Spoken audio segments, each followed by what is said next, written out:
Hi, I'm Laura Flanders of The Laura Flanders Show. Watch every week on Free Speech TV, Link TV, YouTube, or if you're in New York, CUNY TV. Prefer to listen? Subscribe to the free podcast at lauraflanders.org. I end every week with a commentary. I call it the F word. Here's this week's. It was a balmy 70 degrees in New York City last Saturday, and the excited green crocus began tipping through the earth. Now that same ground is icy and those tips are frozen stiff, and I've been fearing that the same fate might befall hopeful progressive voters in wake of the Warren-Sanders tiff. The debate stage dust-up between the two leading progressives came as manna to the money media, which would always rather cover a handshake than a policy plank. Given a choice between covering tit-for-tat tweets and reporting on voting rights or publicly owned generic drugs, the brought-to-you-by-Big-Pharma news networks will always go where it's warmest. And so I might have gone on believing that a big left-wing freeze was on, if not for a press release from Democracy for America.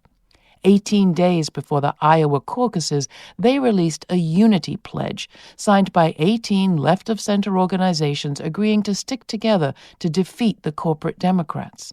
Signatories included groups who've endorsed Sanders and groups who've endorsed Warren, as well as unaligned organizations. It's not just about being nice, it's a serious strategy question, Maurice Mitchell, head of the Working Families Party, told me.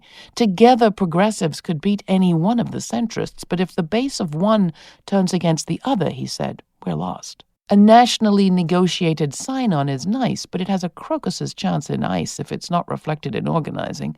That caused me to call Iowa.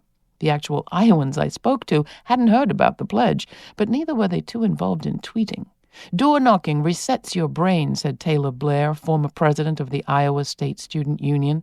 What people are talking about on the doors is nothing like what's on social media.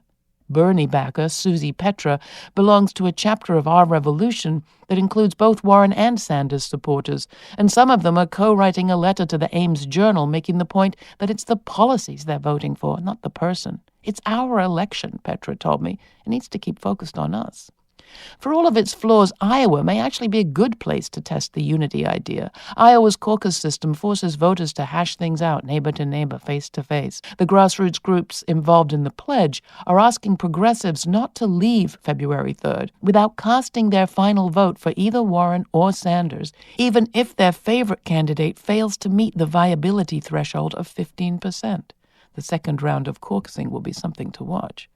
The real game changer here, though, may be Iowa State University's decision after years of pressure to issue new student IDs enabling 35,000 students to vote, even under Iowa's restrictive new voter ID law.